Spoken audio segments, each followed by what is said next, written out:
Vishnubar Paramahamsa Gururajacharya Suttasata Sri Srimad Savankaya Sri Bhaktivedanta Swami Ki Swami Vivekananda Prabhupada Ki Anant Gauri Vaishnava Ki Namacharya Shri Haridas Thakur Ki Shri Shri Krishna Chaitanya Prabhu Nityananda Shri Advaita Gadadhar Shivasadi Gaura Bhaktivinoda Ki Shri Shri Radha Krishna Gaura Gopinath Shyamadanda Radha Kunti Govardhana Ki Vrindavan Dham Ki Pragadip Dham Ki Nimai Ki Nimai Ki Bhakti Devi Ki Maharani Ki Ram Sankirtan Yajna Ki Mantra Srimad Bhagavatam Ki Prabhupada Ki Gaura Premanande all glories to the Asana all glories to the Asana all glories to the Asana all glories to Shri Shri Guru all glories to Shri Guru.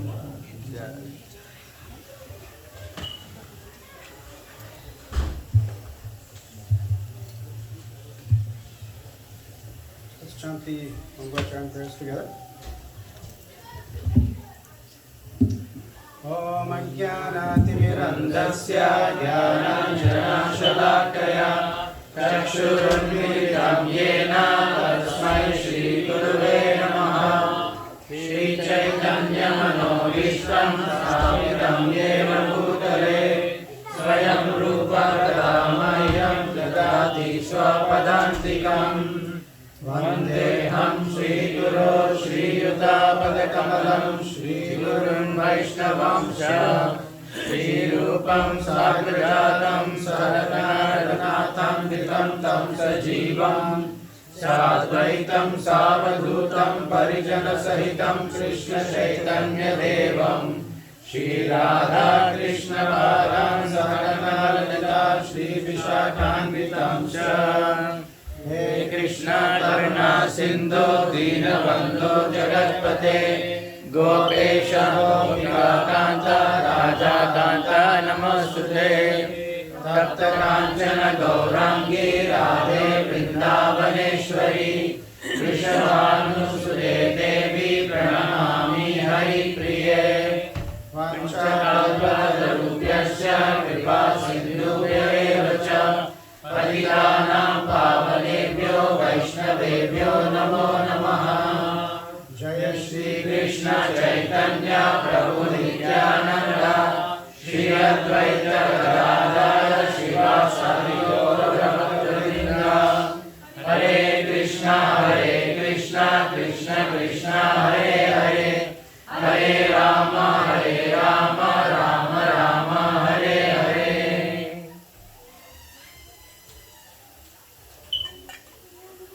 Hare Krishna. Audible, loud enough? Okay. So we're honored to be present for the day 3 of the, not exactly Saptah, but I don't know what people Ashtadha, but third day of 8, where we are gathered together to relish various pastimes and points of philosophy from Srimad Bhagavatam. As we've already heard, Srimad Bhagavatam is the topmost Shastra for our Sampradaya, the Amala Purana. There are 18 different Puranas, and 6 of them are considered to be suited for the people in mode of goodness, 6 for mode of passion, 6 for mode of ignorance. But of all of them, Srimad Bhagavatam, not just of the Puranas, but Srimad Bhagavatam is the ripened fruit of the tree of Vedic literature. And not only that, because it has been spoken by Shukadeva Goswami, it's become even more nectarian.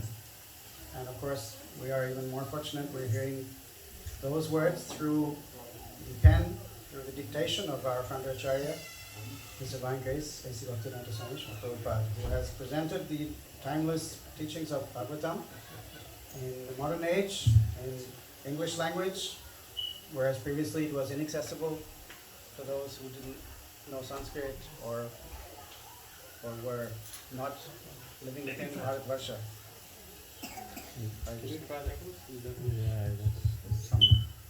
Hare Krishna. It's okay. It's fine. So I chose the topic today, lesser known stories of Srimad Bhagavatam. Of course, Srimad Bhagavatam is full of descriptions of the Lord's pastimes. Right. Just try and see how you- Hare Krishna. Sorry? Which one is better? Hare Krishna. Left hand. Hare Krishna. This one? That one. The new one. There you go. Dasa Krishna is a sound coming here.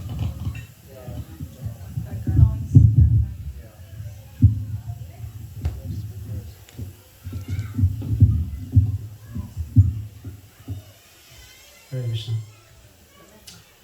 So, as I was saying, my topic I decided was lesser known stories of Srimad Bhagavatam. Of course, Srimad Bhagavatam is full of the pastimes of the Lord in various incarnations, pastimes of the Lord's great devotees, starting right from the first canto and going all the way through the 12th canto. There are so many different pastimes and leelas are described. And of course, many of them we are quite familiar with. Story of Prahlad Maharaj, story of Dhruva Maharaj, story of Prithu Maharaj. In 9th canto we have Lord Ram's pastimes. Sorry? Not so common. And of course, 10th canto is full of the detailed description of Lord Krishna's pastimes in great depth. So like that, there are so many strands in Srimad Bhagavatam.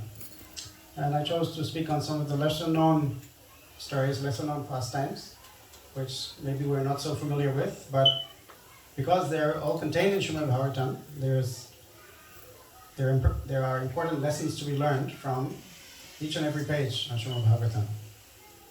So, Prabhupada, we heard on the first day actually that one is supposed to read Srimad Bhagavatam in order, just like is described when one takes darshan of the deity in the temple.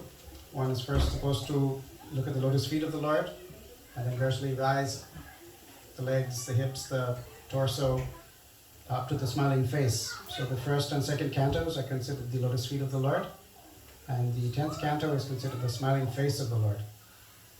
So in the same way, one is supposed to read in order from 1 to 10 and on to 12. Of course, looking at it another way, wherever one reads,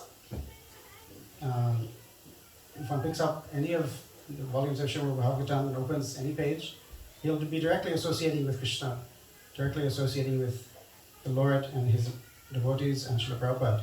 So it's perfect everywhere. In any canto, any chapter, we can gain so much transcendental knowledge.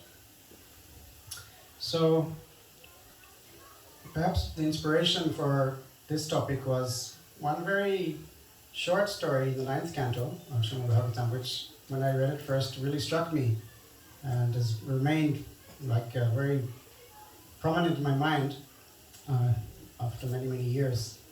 So maybe we'll start with that one short story and we'll see what lessons we can gain from it. So in the beginning of the 9th canto, 8th and 9th cantos, there are many descriptions of the different dynasties and various kings and their sons and grandsons, and many lists are there like that. And whenever there is some prominent personality, then a little bit more description is given. So one such prince is described at the beginning of the 9th canto. His name was Prishadra. Who's heard of Prishadra? Good.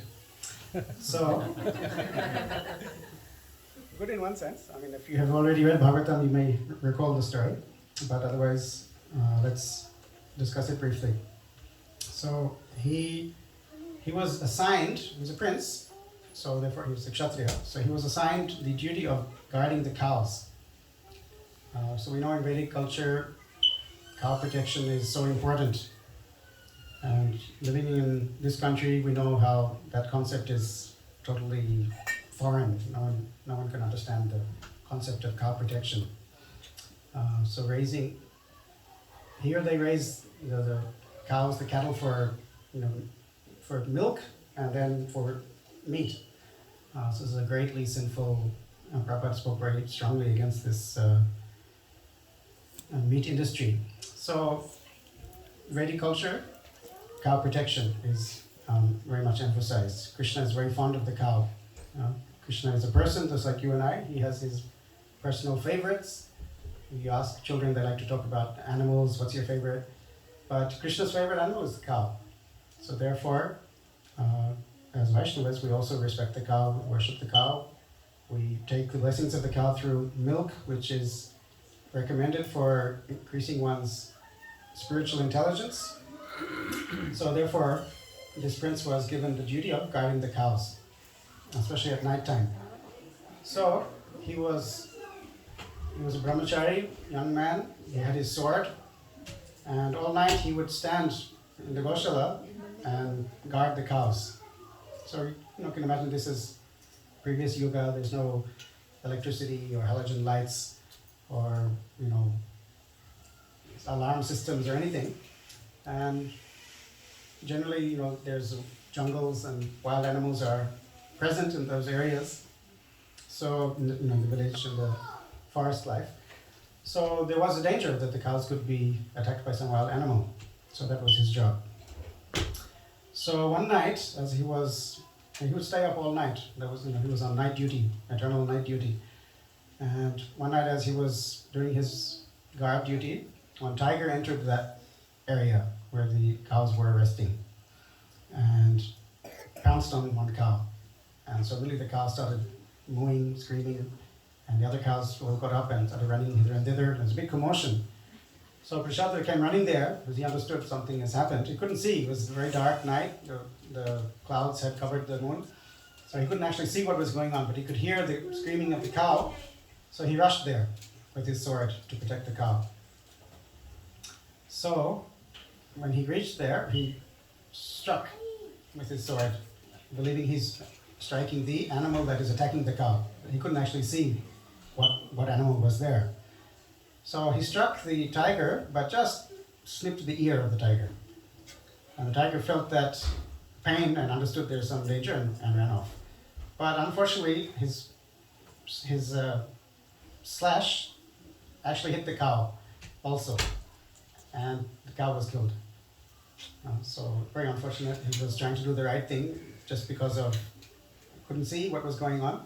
He very unfortunately killed the cow. But the tiger had gone away, so the other cows were protected.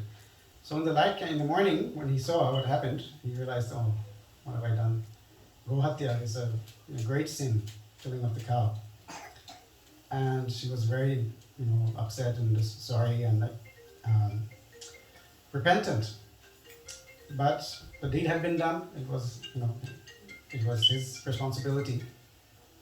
So his spiritual master, at least the Kula Guru, was Vasishta Muni. Vasishta Muni is one of these great rishis that appears throughout the pages of the scriptures. He's there in Ram Lila. He's there in Bhagavatam also. And he cursed Vrishadra. So already he's killed the cow, so he has to bear the sin of that. And on top of that, his spiritual master is cursing him. And he said, you'll become Shudra in your next life. For a Kshatriya to go down to a Shudra is a big demotion. So he was very upset and he cursed him, and now this prince, just in one moment of error, which was not really his fault even, he's killed the cow, he has to suffer the sinful reaction for that, and two, his spiritual masters cursed him to have a low birth in the next life. So very, sometimes we have these tragedies in life that just in one moment, a whole world is turned upside down. It can happen to anyone. So, what's he going to do now? He has to figure out how he's going to pass his life. So, it's described in Bhagavatam. What he did, he just renounced everything. He left his home, and he just took to Krishna consciousness in full spirit and full strength. I'll find the exact description, exactly what he did.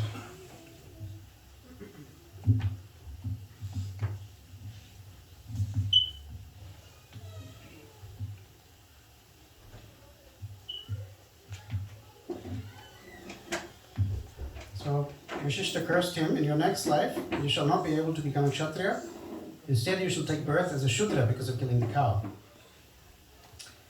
So he accepted the curse and he controlled his senses. He took the vow of brahmacharya, controlled all his senses, and he just became a renunciant.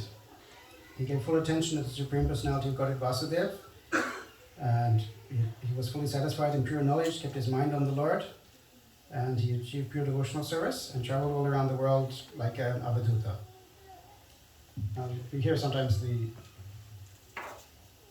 great personalities like Lord Rishabdev, they become avadhutas, completely oblivious to external, anything external. They're simply absorbed in the Lord within. So they may appear externally to be madmen. They wander around, not clothed properly, not caring for their body, not eating, not sleeping, simply absorbed in the thoughts of the Lord. So, this is what Krishnadeva took that vow, and he, ultimately when he left his body in the forest fire, the description in Bhagavatam is Brahma Prapa Param Muni. He achieved the transcendental spiritual world, Prabhupada translates. So, although he was cursed by his own spiritual master, next life Shudra. But what actually happened? Next life, Vaikuntha. So, just by the power of his bhakti, power of his devotion, he was able to transcend the sinful reaction for killing the cow and transcend the curse, the improper curse. Actually, it's described, the curse was not proper, shouldn't have been cursed. He didn't deserve to be cursed, but still he was cursed. And rather than becoming Shudra in his next life, having a low birth, he went straight back to Godhead.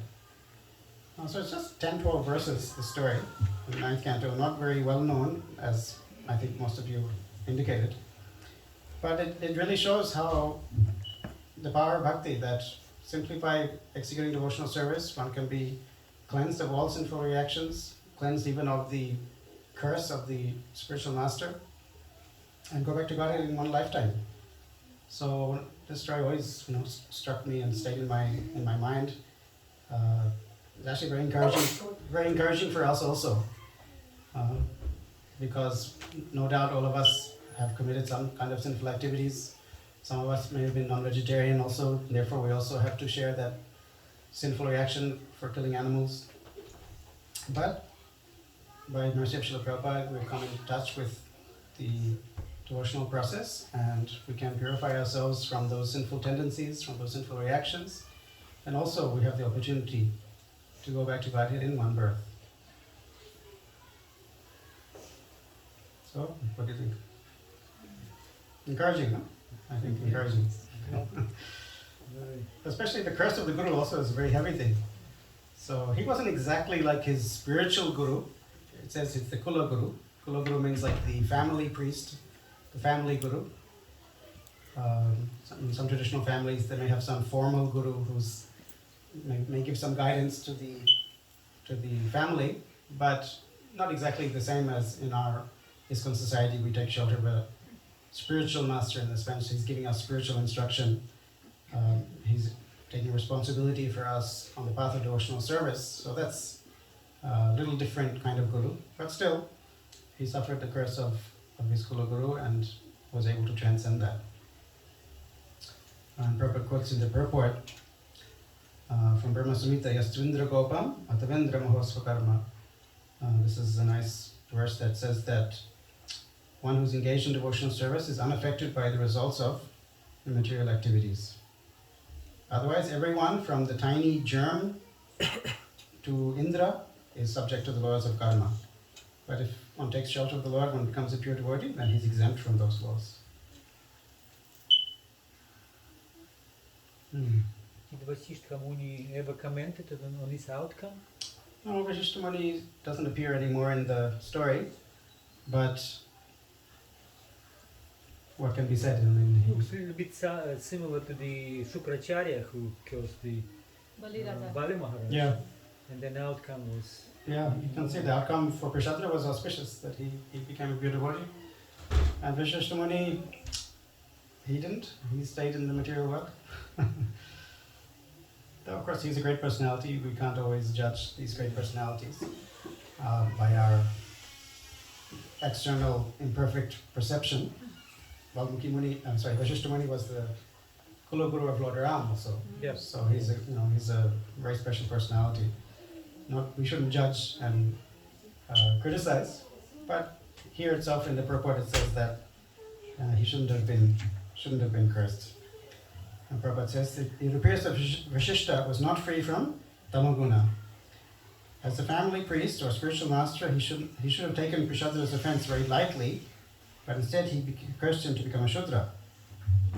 It is the duty of the Guru, or it says here the family priest, not to curse a disciple, but to give him relief through the performance of some sort of atonement. Vashishta, however, did just the opposite. There, Srila Vishwanath Chakravarti Thakur says that he was durmati. In other words, his intelligence was not very good. So what he should have done, he should have said, oh, this is very bad. Okay, in Shastra, there is certain prayashchitta you can perform. If you kill the cow, you can do X, Y, Z. Anyway, he was engaged in serving the cows, so he could have continued that service. It was a mistake. But Vashishtamani was angered. I guess he felt some responsibility that he's my disciple, he killed the cow, I'll also get the reaction. So he was thinking maybe a little selfishly. Rather, he should have engaged him in devotional service, engaged him in some prayashchitta, and everything would have been fine. But ultimately, at least for Prashadra, it was fine, he went back to Godhead.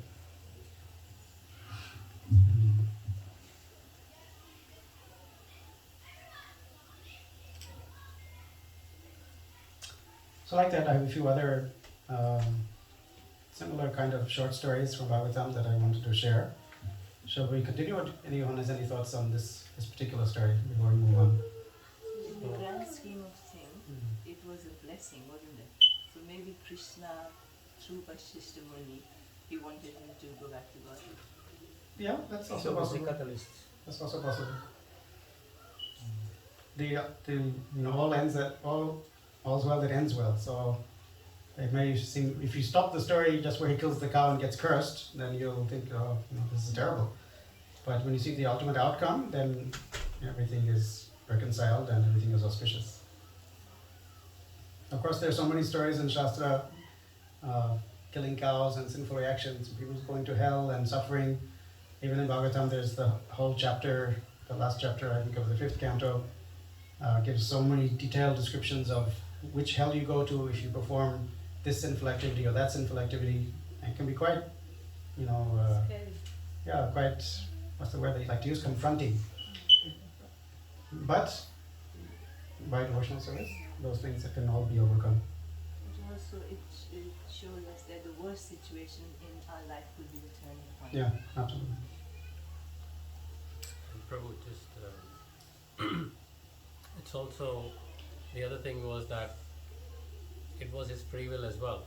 His free will as well, what he would do after that Yeah, situation. absolutely. Either he would just go into complete depression and remorse and what have I done, but he chose to get to the serious devotional service of the Lord. Absolutely.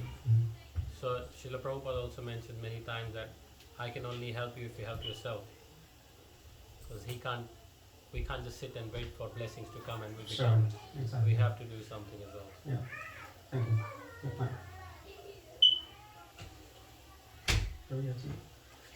I was just wondering, did he have a spiritual master when he became a Shudra and then he perfected his life? Or is there a mention? No, it's He just, came he went back to Godhead right in that very life. Yeah. It's just one verse that says what he did, you can see this verse. He totally focused on the Lord and went back to Godhead at the end of his life. So, that was it. He obviously must have had some training already, what it means to control your senses, to fix your mind, to who is the Lord. He must have already had some basic training. But it sounds like, according to this, whatever description we have, he just left home and renounced everything and focused his mind. If you compare that with the curse of Vijay and Vijay, then we see that that curse was not reversed. So probably Yogamaya, which is to kind of decide which one could be potentially reversed and which one should fructify for the sake of unfolding of the further levels. Sure. So next little very short story, practically it's only 2 or 3 verses in second canto, Pusaraj of Maharaj Katvanga. Oh, yeah. More familiar. So the second canto of Bhagavatam is actually when Shukadeva Goswami starts speaking. First canto is Sutta Goswami speaking, and at the end of the first canto, Maharaj Parikshit renounces kingdom. He has received the curse. He's received news of the curse that he'll die in 7 days, and then he sits down on the bank of the Ganga and he makes a determination that I shall fast to death. And all the rishis, great personalities from around the universe, gather there to support him. And he inquires from them, he has a couple of questions. What is the duty of all persons? What is the duty of human being, prime duty, and especially one who's about to die? What should he hear about? What should he chant? What should he remember? And at the end of the first canto, one of the purports, Prabhupada describes that there were so many sages there, from so many different lines, so many different philosophies. There was no conclusion. Someone will say Brahma, someone will say Vishnu, someone will say Shiva, someone will say read this, read that. So many books, so many different opinions. In fact, one cannot be a rishi, bona fide rishi, unless he has a different opinion. Exactly. That's right. You have to have a little bit different opinion, interpret things a little bit differently to make yourself special. Then you're bona fide stamp, authorized rishi. So many opinions are there. So Maharaj Parikshit, wasn't getting the answer he wanted. He wanted very clear, what should I do? I have only 7 days. You can imagine, 7 days left to live, out of the blue. And so then that's when Shukadeva Goswami appeared on the scene. He was also living like this, like an avadut. He was walking naked, very young man, only 16. And the urchins were chasing him and, messing around with him, as young kids tend to do. But when he appeared in the assembly, everyone could recognize, just by seeing his features, that he's a special person. Even his father was there, Vyasadeva, Vyasadev's guru, Narad Muni was there. But they respected Shukadeva Goswami as the appropriate person to give the instructions to Maharaj Parikshit. So in front of all the other rishis, he was invited to sit on the Vyasasan, and he gave instruction to Maharaj Parikshit. So to encourage Maharaj Parikshit, he told him the story right in the beginning of his instructions of this Maharaj Katvanga. So there are a few instances we hear in Shastra that some great king on earth is so powerful that even the demigods want his help to fight against the demons. So it was with this king. The demigods invited him, please help us. They're always in conflict with the asuras. So they invited the king to help them. And they were very pleased with his fighting. So after, presumably they won the battle, and they wanted to give some benediction to this king. So they asked him, we're very pleased by your valor, that you have fought for us. We're demigods, we can give you, anything you want, more or less. So what would you like? So he thought, he was very intelligent. He said, actually, the most important thing for me to know is how long I have left to live. Because I should know if my time is coming, I need to prepare for the next life. So he asked them, tell me how long I have to live. So then they calculated, said, oh, actually your time's up. You're going to die any moment. Which was also shock out of the blue. He was there fighting. He survived the battle, but somehow he was destined to die, almost any moment. So just in these 1 or 2 verses, Shukadeva Goswami describes that he left the heavens immediately, came down to earth, just like Maharaj Parikshit did. He renounced everything, started meditating on the Lord, and in that it says 1 moment, it must have been a few moments, maybe a few minutes, I don't know. But he also was able to focus his mind on the Lord, and when his very, remaining few minutes of life span expired, he also went back to Godhead. And Prabhupada would quote this sometimes, that just in 1 moment you can fix your mind on Krishna. So sometimes it seems to us a great struggle, so many years of chanting and so much distraction, and we don't seem to be progressing. But the description is there of this king who, just in that 1 moment before his time was up, he managed to focus his mind on the Lord. So Shukadeva Goswami gave this example to encourage Maharaj Parikshit that he had one moment and he succeeded. You have 7 days, so you have a better chance. You have a good chance to also perfect your life in these last 7 days of yours. So it's just a very brief story, just 2-3 verses, but so much, so much inspiration and encouragement we can get from that. Is there any more information about him, about Kandavanda Maharaj? No. In Puranas?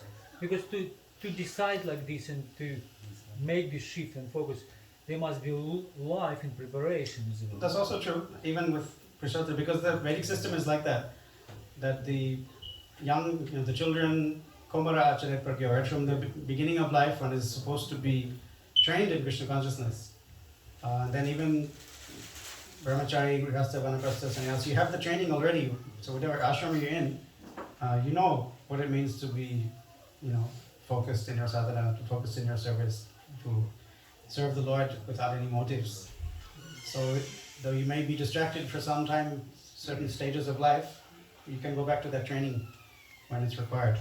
So yes, he must have definitely had some background, but basically that was the culture, that people are trained like that. They go to the ashram of the Guru, they learn spiritual subjects, they learn who's the Lord. Especially for a king to be responsible, he has to be trained properly. So yeah, definitely. But at the same time, the lesson from the story is that it only takes one moment really to focus, especially at the end of life. Of course, at the end of life, it's not easy because one's bodily condition is such that there's so many disturbances in the body. It's maybe hard to focus. That's why we need also association of devotees who can be there with us, do kirtan for us, remind us, try to help us go through those difficult moments as peacefully as possible, so we can remember Krishna at that last moment. That's why Maharaj Kulashekar, he prays that, let me die now when I'm in full strength and full consciousness. Better to die now rather than when I'm old and decrepit and coughing and so many pains. It'll be harder to focus on the Lord. So that was his Maharaj Kulashekhar's prayer. It'll be easier now. I should just go now. So also in this story, the influence of demigods being positive Yeah. for the spiritual life. Sure. Yeah, any thoughts on this story? Just had a question. So general system is that when a person becomes liberated, he goes somewhere and associates with the associates of the Krishna, and then gets trained, and then eventually goes back home, back to Godhead. Yeah, So in this case, what sort of liberation is that? Is that face-to-face serving the Lord, or attending Swarup Siddhi?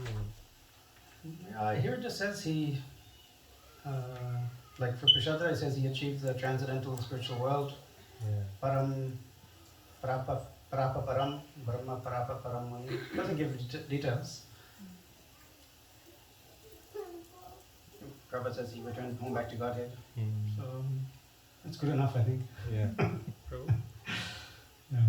considering the stories in Bhagavatam, and Bhagavatam talks about Uttama Bhakti, so sure they won't be desiring for Brahman, the Brahma Jyotir, No, something like Prabhupada that. translated as ultimate goal, and in the purport he says back to Godhead specifically. Yeah. So it doesn't appear to be impersonal liberation, because he was a devotee. He was, he always kept his mind on the personality of Godhead. He achieved pure devotional service to the Lord.